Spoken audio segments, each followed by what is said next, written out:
우리 삶에는 늘 갈등이 있습니다. 개인과 개인 간의 갈등이 있고요. 또 집단 간의 이 갈등이 있습니다. 또 우리나라 같은 경우에는 우리 한국 사람들이 이 정치에 대해서 이 관심이 너무 많다 보니까 이 좌파 우파로 나눠져서 갈등이 심각합니다. 이제 저희 교회는 아니지만 어떤 교회 같은 경우에도 예배를 마치고 나면 같은 교회 성도님들인데 좌파와 우파가 나눠져서 교제를 하고 좌파와 우파가 나눠져서 대화를 나눈다라고 하는 그러한 이야기를 들었습니다. 이 모든 것이 갈등 아니겠습니까? 우리가 갈등을 피하고 싶지만은 이 갈등을 피한다라고 하는 것이 이거 쉽지가 않습니다. 왜냐하면 다 이 자기만의 생각이 있어요. 또 자기만의 생활 방식이 있습니다. 이 자기만의 생각과 자기만의 이 생활 방식을 내려놓는다라고 하는 것이 쉽지가 않습니다. 또 나는 내려놨다고 쳐요. 그런데 이 갈등에는 항상 무엇이 있습니까? 이 상대방이 있습니다. 그래서 이 상대방이 또 어떻게 행동하느냐, 상대방이 어떤 말을 하느냐, 거기에 따라서 이 갈등이 더 커지기도 하고 또 갈등이 춤을 추기도 하는 그런 모습이 바로 우리가 경험하는 갈등의 현장입니다. 오늘 우리가 읽은 사도행전 15장 말씀에도 보면 두 가지 생각이 갈등을 하고 있습니다. 한 가지 생각은 사도행전 15장 5절에 나와 있는 말씀처럼 유대인 바리새파들 중에 어떤 사람들이 가지고 있는 생각이었습니다.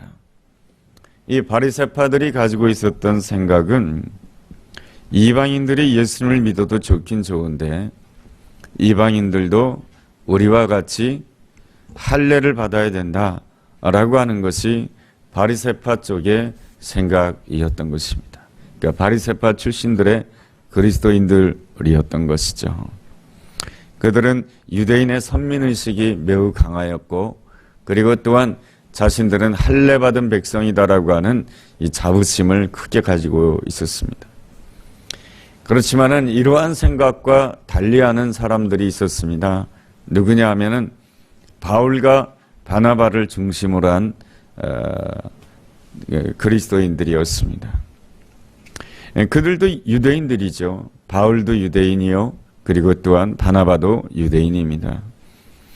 바리새파 출신의 유대인도 똑같은 유대인인데 서로 생각이 다릅니다. 서로 주장이 다릅니다. 이 바울과 바나바는 예수님만 믿기만 하면은 구원받을 수가 있고 예수님을 믿기만 하면은 하나님의 백성이 될 수 있다라고 하는 그 생각에서 결코 물러서지 않습니다. 왜 이렇게 바리새파 출신들의 그 그리스도인들과 바울과 바나바 사이에 이렇게 똑같은 유대인인데 생각이 왜 다를까요? 거기에는 경험의 차이가 있습니다. 예루살렘 교회 안에 있는 바리새파 출신들의 그리스도인들은 이방인들에게 복음을 전한 경험이 없습니다.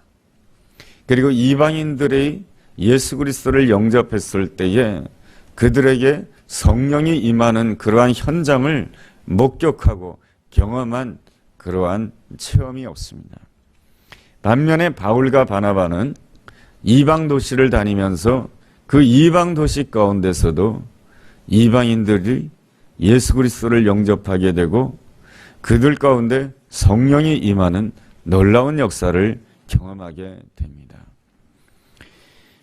경험이 있고 경험이 없고 하는 그 차이는 대단히 중요한 것이죠. 나는 경험이 있습니다. 너는 경험이 없습니다. 그렇게 되면은 그 경험 때문에 경험을 가진 사람은 경험을 가졌다라고 하는 그 사실 때문에 내 생각을 끝까지 주장하게 될 것이고 경험이 없는 사람은 또 경험이 없는 대로 내 생각을 주장하는 것이 우리 인간의 연약함이며 인간의 부족함인 것입니다. 그러다 보니 갈등이 생길 수밖에 없었던 것입니다. 예루살렘 교회는 이 두 가지 생각의 갈등을 해결해야 했습니다. 그래야만이 교회가 건강해질 수가 있기 때문에 그렇습니다. 하나님께서는 종종 우리 삶에 갈등을 허락하십니다. 가정의 갈등을 허락하시기도 하시고 교회의 갈등을 허락하시기도 하고 직장의 갈등을 허락하시기도 하십니다. 좋으신 하나님이신데 우리가 살아가는 삶의 현장에서 왜 갈등을 허락하시는 것일까요? 왜 부부 간의 갈등을 허락하시고 부모와 자녀 간의 갈등을 허락하시고 성도와 성도 간의 갈등을 허락하시고 직장 동료 간의 갈등을 허락하시는 것일까요? 그것은 하나님께서는 그 갈등을 허락하시지만은 그 갈등을 통해서 우리가 더 성숙한 그리스도인이 되기를 우리 하나님은 원하시는 것입니다. 성숙하다라고 하는 것은 무엇입니까? 성숙하다라고 하는 것은 더 이상 나 자신에게만, 나 자신의 입장에만 얽매이지 아니하고 타인의 입장을 고려하고 배려하는 사람이 된다라고 하는 것입니다. 우리 그리스도인이라고 한다면은 더 이상 나 자신의 입장에서만 머물지 아니하고 타인의 입장만을 배려할 뿐만 아니라 우리 그리스도인이라고 한다면, 하나님을 믿는 사람이라고 한다면 더욱더 한 걸음 나아가서 하나님의 생각이 무엇일까? 하나님의 계획이 무엇일까? 하나님의 뜻이 무엇일까?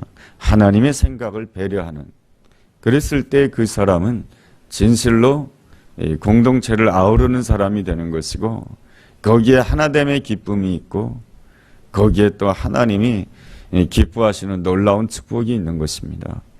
이러한 그 성숙한 그리스도인이 되는 것이 바로 무엇이냐면은 예수 그리스도를 닮아가는 삶입니다. 여러분, 예수 그리스도의 아름다움이 무엇입니까?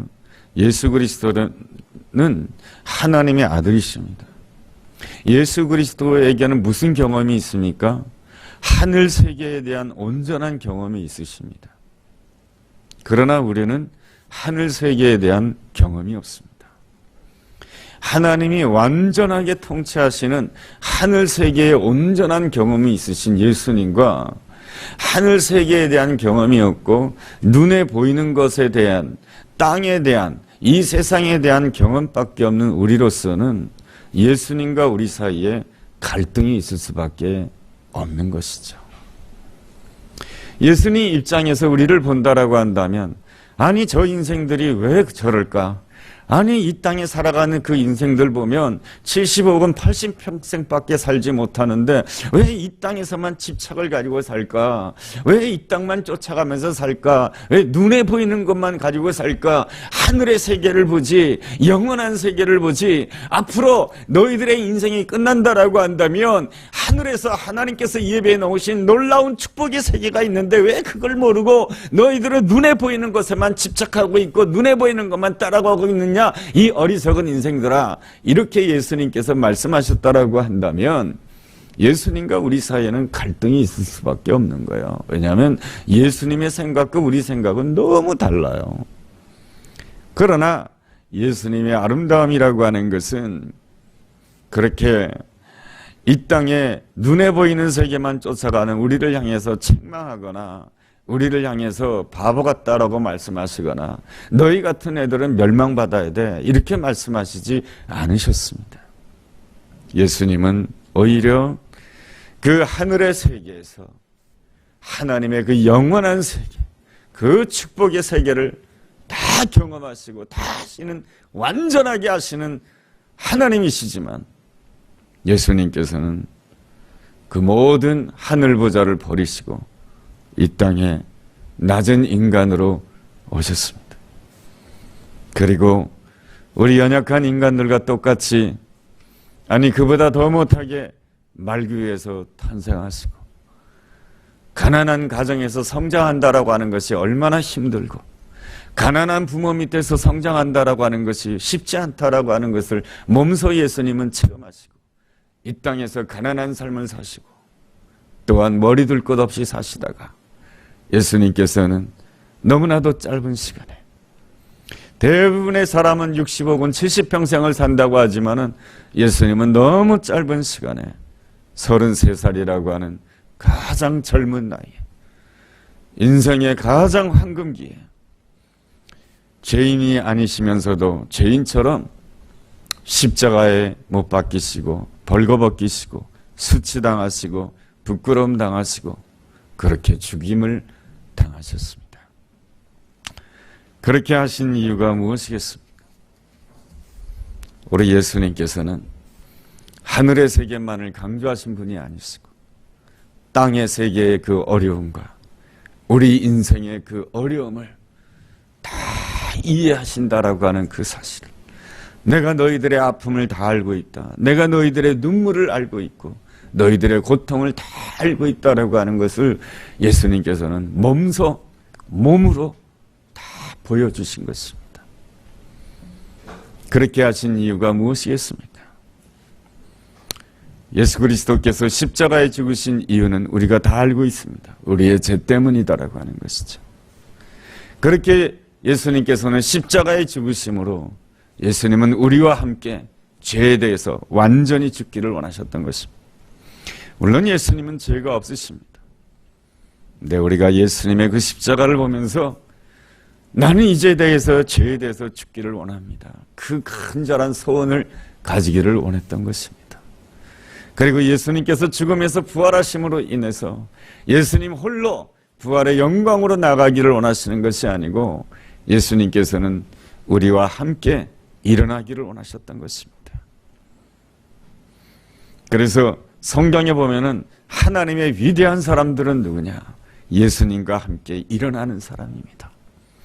베드로가 일어나고 사도 바울이 일어나고 하나님의 사람들이 일어나게 되었을 때마다 어떤 역사가 일어나게 됩니까? 그 삶의 현장에서 부활의 역사가 일어나는 것이죠. 주님과 함께 일어날 뿐만 아니라 주님께서 원하는 것은 우리와 함께 하늘 보좌에 영원히 앉는 자가 되기를 원하시는 것입니다. 영원토록 하나님의 나라에서, 영원한 하나님의 보좌에서 함께 영생하기를 원하시는 것이 우리가 섬기는 놀라우신 주님의 주님이십니다. 이 모든 것들을 통해서 주님께서 우리에게 원하시는 것이 무엇입니까? 딱 한 가지입니다. 내가 너와 하나 되고 싶다, 이런 것입니다. 내가 너와 똑같이 하나님의 자녀가 되고 싶다는 것입니다. 내가 하나님의 자녀로서 누리는 은혜와 축복을 너도 똑같이 하나님의 자녀로서 은혜와 축복을 누리고 싶다. 이것이 바로 그리스도의 그 십자가의 사랑이요, 부활의 능력이요, 그리고 또한 주님께서 우리를 하늘 보좌에 함께 앉히고자 하시는 우리 주님의 놀라운 계획인 것입니다. 이것이 바로 갈등을 극복하시고 그리고 그 갈등을 통해서 더욱더 우리가 하나가 되고 싶어 하시는 예수님의 아름다움이요, 예수님의 사랑인 것입니다. 우리가 이 세상에서 갈등을 경험한다라고 하는 것은 참 어려운 일입니다. 그렇죠? 부부 간의 갈등, 친구 간의 갈등, 가족 간의 갈등, 성도 간의 갈등, 직장 동료 간의 갈등. 그런데 우리 주님께서는 우리가 갈등을 겪을 때 오늘 우리에게 말씀을 주십니다. 나를 봐라, 이렇게 말씀해 주십니다.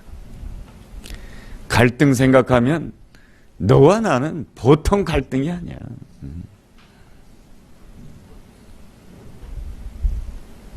그런데 내가 너와의 이 갈등을 이기고 내가 너를 이렇게 영원한 하나님을 바라보는 하나님의 아들, 하나님의 딸로 삼지 않았느냐? 이제는 너와 내가 하나가 되지 않았느냐? 이제는 너와 내가 함께 하나님을 바라보는 놀라운 은혜 가운데 들어가고 있지 아니하느냐? 이렇게 말씀해 주시는 것이죠. 그래서 신앙생활이라고 하는 것은 무엇입니까? 나를 내려놓고 예수 그리스도를 바라보면서 예수 그리스도와 함께 가는 것입니다. 성경의 역사가 그런 역사예요. 그래서 오늘 우리가 읽은 사도행전 15장 말씀에 보면은 두 가지 생각이 분명히 갈등을 겪고 있는데 15장 25절 26절에 보면은 아주 놀라운 단어가 나옵니다. 바로 만장일치라고 하는 표현이 나옵니다. 두 가지 견해가 첨예하게 대립했고 많은 변론이 있었지만은 어떤 역사가 일어나게 됩니까? 만장일치라고 하는 결론을 내리게 됩니다. 만장일치라고 하는 것은 무엇입니까? 모든 의견이 하나가 되었다라고 하는 것입니다. 어떻게 하나가 된 것입니까? 바로 오직 예수 그리스도만 믿기만 한다라고 한다면 할례를 받지 않는다 할지라도 오직 예수 그리스도로 말미암아 하나님의 백성이 될 수 있다라고 하는 그 놀라운 사실이 주어졌다라고 하는 것입니다. 우리는 알고 있습니다. 우리는 성경을 알고 있고 사도행전의 역사를 알고 있기 때문에 예수 그리스도로 말미암아 복음을 예수 그리스도로 말미암아 구원받는다라고 하는 사실은 할례의 유무와 상관없이 오직 예수 그리스도로 말미암아 구원받는다라고 하는 그 사실을 우리는 너무너무 잘 알고 있습니다. 그것이 진리입니다. 그러나 또 중요한 것이 있습니다. 여러분, 그 진리가 사람과 사람 사이의 하나됨 속에서 진리가 나타나야 되는 것입니다. 나는 진리고 너는 진리가 아니야 이렇게 된다라고 한다면 반목이 되는 것이죠. 그거는 주님이 원하는 것이 아니에요. 예수님은 온전한 진리이십니다. 그러면 예수님이 이 땅에 오셔서 나는 진리고 너희들은 잘못됐어 이렇게 말씀하신다라고 한다면 어느 누구가 구원받을 수가 있겠습니까? 나는 거룩한 자이고 너희같이 거룩하지 못한 인생은 어떻게 구원받을 수 있겠어? 그랬다라고 한다면 어느 누구도 구원받을 수가 없는 거예요. 그러나 예수님께서는 내가 너와 하나 되고 싶다. 내가 왜 십자가를 진지 않느냐? 내가 너와 하나가 되고 싶기 때문이야. 내가 왜 십자가를 진지 않느냐? 길거리에서 붙잡힌 그 창녀와 하나가 되기 위한 것이야. 내가 왜 십자가에 못 박힌지 않느냐? 뽕나무에 올라간 그 세리장 삭개와 하나가 되기 위한 것이야. 내가 왜 십자가에 못 박힌지 않느냐? 문둥병자와 하나가 되기 위한 것이야. 내가 왜 십자가를 진지 않느냐? 세상으로부터 손가락질 받는 세리와 죄인들과 하나가 되기 위한 것이야. 이것이 바로 우리 주님의 만장일치를 이끄시는 놀라운 주님의 사랑인 것입니다. 여러분, 이 아름다운 은혜가 어떻게 가능할 수가 있을까요? 예수님 그리스도를 닮은 그 아름다운 마음을 누가 가질 수가 있을까요? 오늘 성경 사도행전 15장 28절의 말씀이 해답입니다. 28절은 이렇게 시작하고 있습니다. 성령과 우리는 이 여긴한 것들 외에는 아무 짐도 너희에게 지우지 아니한 것이 옳은 줄 아노라. 여러분, 여기에서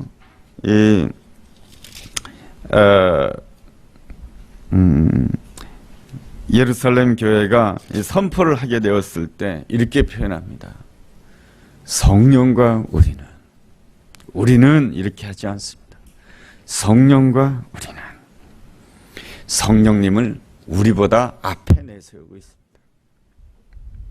그것은 무슨 뜻입니까?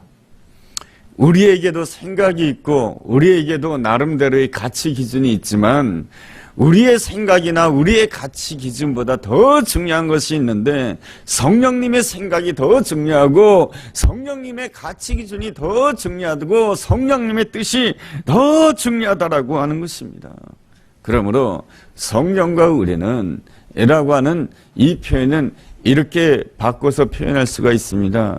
성령님께서 함께 하시는 우리는 이렇게 표현할 수가 있습니다. 우리는 항상 성령님을 향해서 마음을 열어야 되는 것입니다.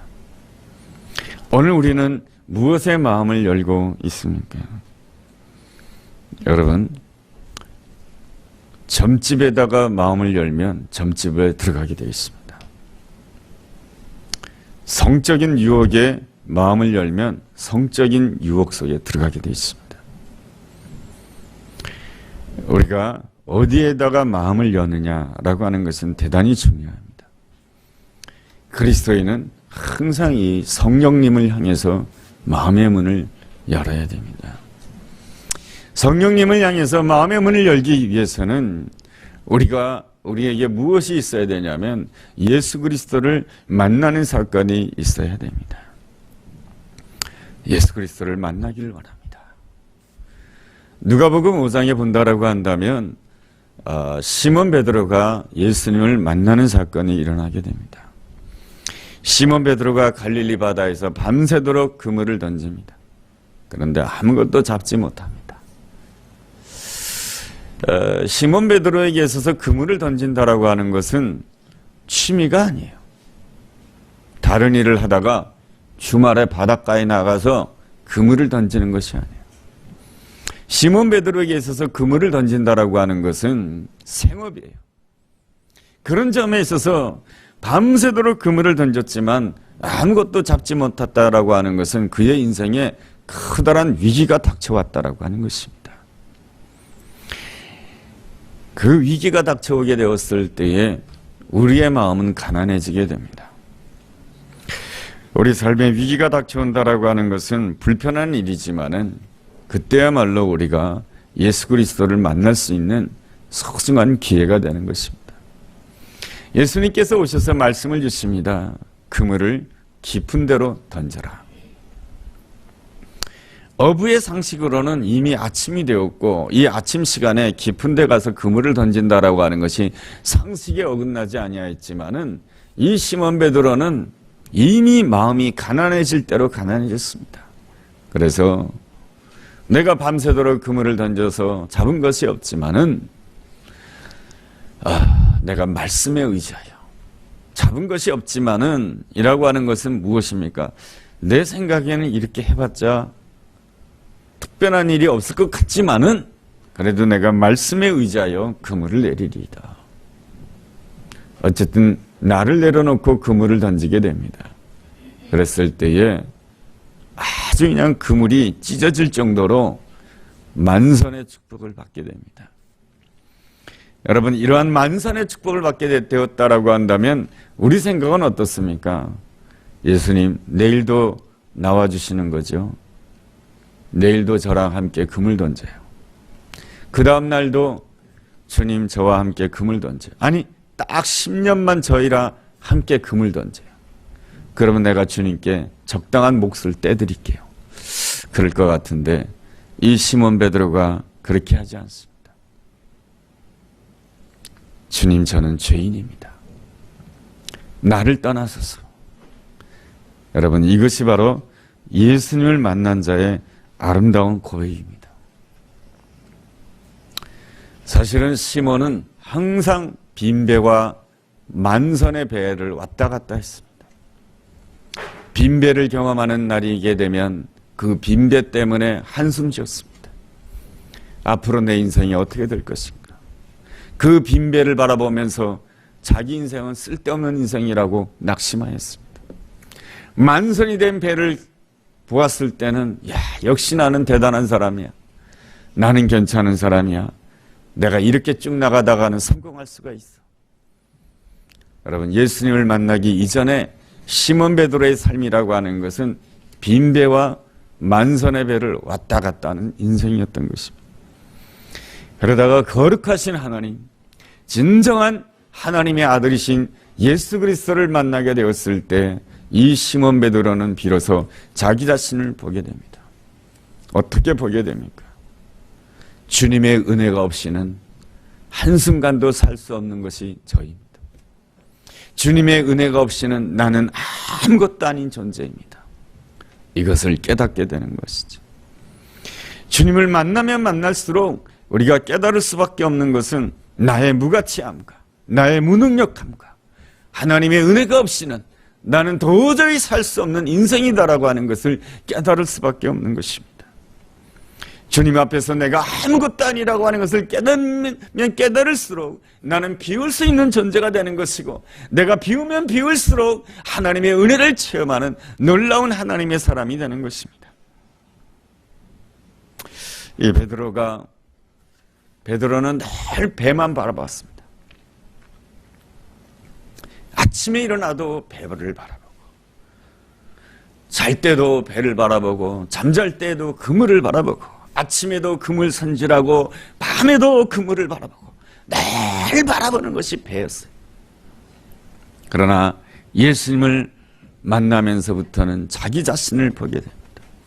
자기 자신의 무가치함과 자기 자신의 허무함과 자기 자신의 연약함을 보게 됩니다. 그렇게 자신의 연약함을 보게 되는 그 순간부터 그는 누구를 보는 사람이 되냐면 예수 그리스도를 바라보는 사람이 됩니다. 주님만 있으면 나는 복된 사람입니다. 그럴 때에 그에게 무엇이 임하게 됩니다. 하나님의 나라가 임하게 되는 것이죠. 하나님의 나라가 임한다라고 하는 것은 무엇입니까? 하나님이 내 인생의 주인이 되었다, 이런 뜻입니다. 그런데 우리는 끝까지 하나님을 내 인생의 주인으로 삼지 못합니다. 여전히 내가 내 인생의 주인이 되려고 합니다. 여전히 내 인생에 내가 주인이 되려고 하다가 보니까 항상 하나님과 나 사이에는 무엇이 생기냐면은 갈등이 생깁니다. 내 인생에서 하나님도 주인이 되려고 해요. 내 인생에서 예수님이 자꾸 주인이 되려고 해요. 예수님이 자꾸 예배드리라 해요. 예수님께서 성령님을 통해서 자꾸 기도하라고 해요. 그런데 나는 그냥 누워서 자고 싶어요. 내가 내 인생의 주인이 되고 싶어요. 그래서 내 마음 가운데는 항상 두 주인이 역사를 하고 있어요. 나라고 하는 주인이 역사를 하고 있고 성령님이라고 하는 주인이 역사를 하고 있어요. 그래서 집안에 두 주인이 있으니 항상 불편한 거예요. 그러므로 우리가 진실로 그리스도인이 된다라고 하는 것은 무엇입니까? 바로 내가 주인 되고자 하는 그 삶을 내려놓고 오직 예수 그리스도만이 내 인생의 주인입니다 고백하는 것이 바로 그리스도인의 삶인 것입니다. 이러한 삶, 내 힘으로는 가능하지가 않습니다. 오직 성령님이 함께 해주셔야만이 됩니다. 이는 힘으로 되지 아니하며 능력으로 되지 아니하고 오직 나의 영으로 되느니라. 갈등은 사람과 사람 간에만 갈등이 있는 게 아니에요. 집단과 집단 간에만 갈등이 있는 것이 아니에요. 좌파와 우파 사이에만 갈등이 있는 것이 아니에요. 갈등은 하나님과 나 사이에 갈등이 있는 거예요. 이 하나님과 나 사이의 이 갈등을 풀어야 되는 거예요. 그래야만이 사람과 사람 사이의 갈등이 풀어지는 거예요. 야곱이 야복강가에서 하나님과 씨름을 하게 됩니다. 왜 씨름을 하게 되는 것입니까?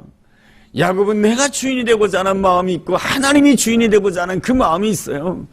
그런데 하나님이 주인이 됐을 때 어떤 역사가 일어나게 됩니까? 하나님이 주인이 되었을 때 어떤 역사가 일어나게 됩니까? 바로 하나님의 계획이 내 삶 가운데 역사를 하게 되는 것이고, 하나님이 주인이 되었을 때 하나님의 자원이 공급되는 것이고, 그리고 하나님이 주인이 되었을 때 하나님의 뜻이 이루어지게 되는 것이죠. 하나님께서 그 야곱을 향하신 아름다운 계획이 무엇이겠습니까? 그 야곱을 통해서 이스라엘이라고 하는 놀라운 하나님의 민족을 세우고자 하는 것이 하나님의 놀라운 계획이에요. 그리고 야곱으로서는 절대로 온 세상을 향하여 축복의 통로가 될 수가 없어요. 그러나 하나님의 계획이 임하게 되었을 때에 하나님의 자원을 통해서 야곱이 이스라엘이 되고, 그리고 또한 이스라엘을 통해서 하나님의 축복이 온 세계로 흘러가게 되는 놀라운 하나님의 뜻이 이루어지게 되는 것이죠. 그 하나님의 계획이 임하고 하나님의 자원이 임하고 하나님의 뜻이 이루어지는 그 놀라운 역사를 위하여서는 바로 하나님이 주인이 되어야 되는 거예요. 하나님이 주인이 될 때 하나님의 뜻이 이루어지는 것이죠. 여러분, 이 갈등의 문제는 누구에게나 있는 거예요. 그리고 이 싸움은 누구에게나 있는 거예요. 아브라함 같은 경우에도 창세기 21장을 본다라고 한다면 그에게 참 이 갈등이 있었죠. 뭐냐 하면은 부인이 둘이에요. 사라가 있고 사라의 여종 하갈이 있어요.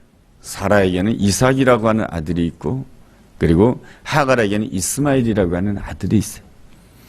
그러다 보니까 집안에는 항상 갈등이 있었고 항상 싸움이 있었던 거예요.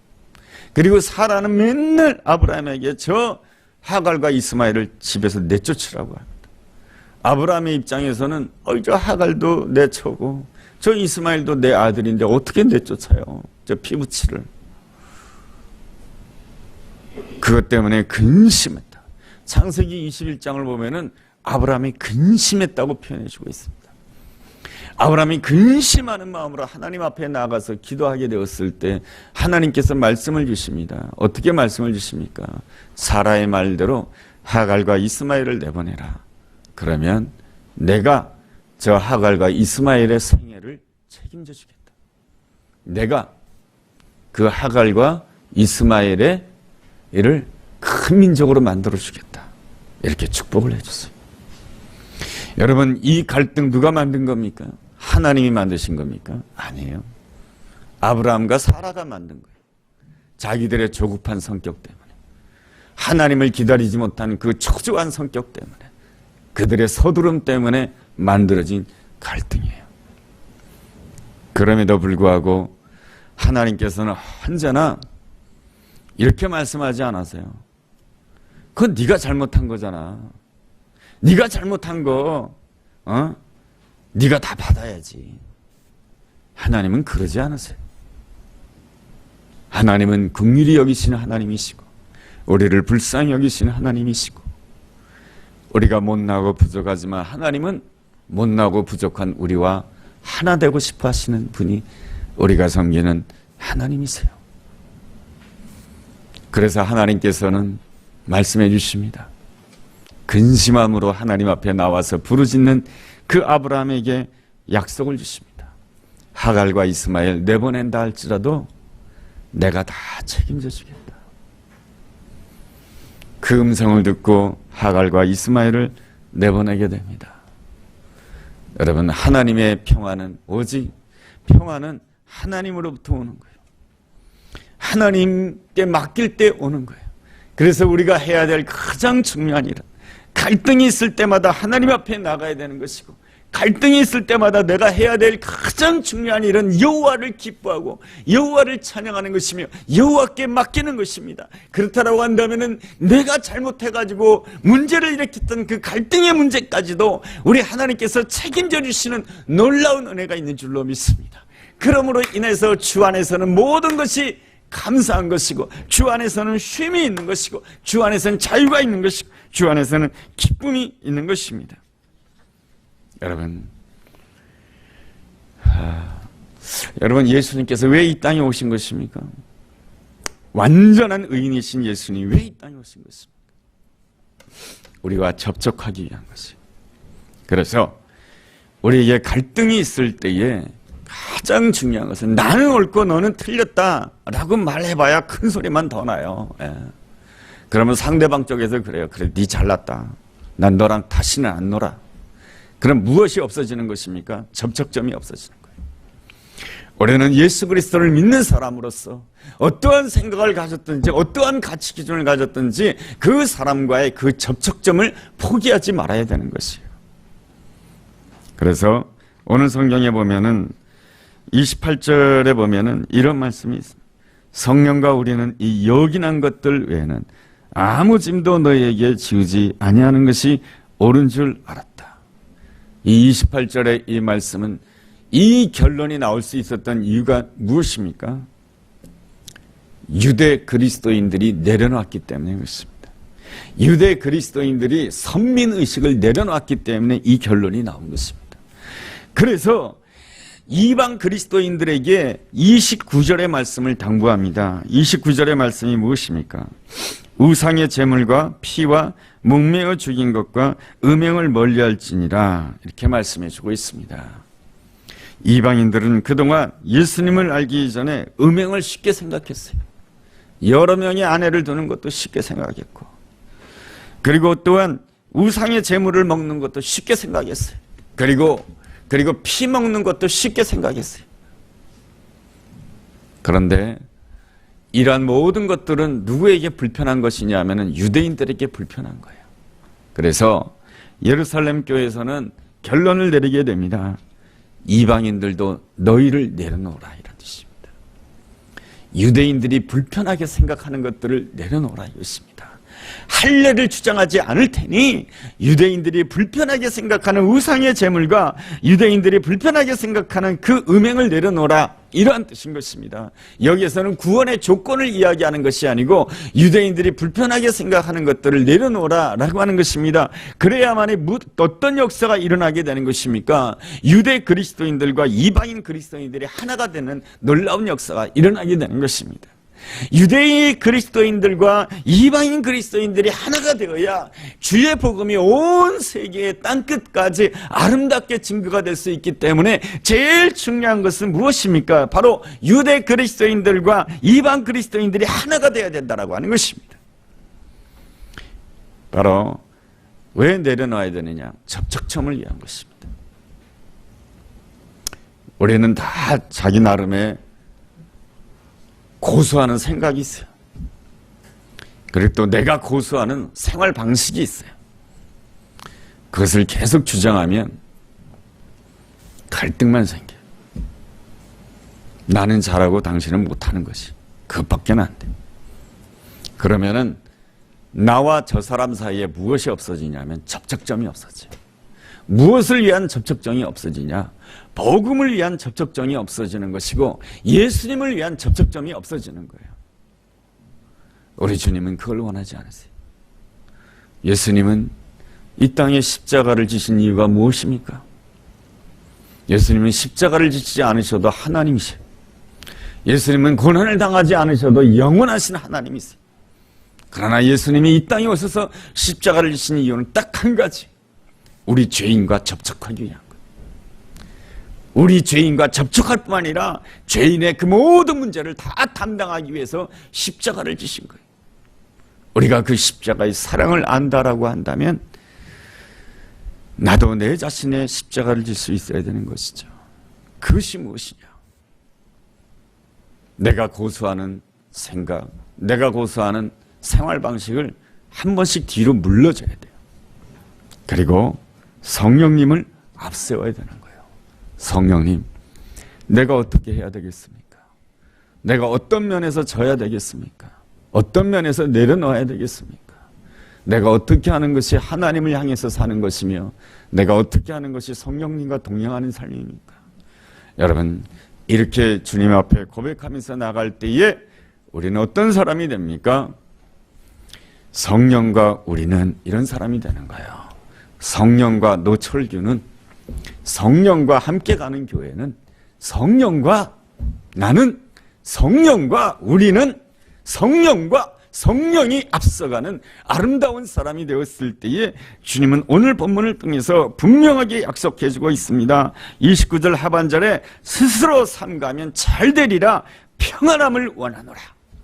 예, 이것은 제가 하는 말이 아니에요. 주님이 주시는 말씀이에요.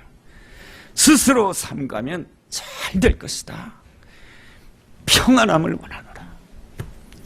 우리 안에 평안함이, 갈등이 떠나고 평안함이 임한다라고 한다면 그것만큼 기쁘고 행복한 일이 어디에 있겠습니까? 저는 이 말씀을 읽으면서 잘 되리라, 평안함이 임하리라, 이 말씀이 저에게 또 우리 함께 가는 교회, 우리 모두에게 함께 하게 되기를 주님의 이름으로 축복합니다. 우리 이 시간에 기도하는 시간을 가지겠습니다.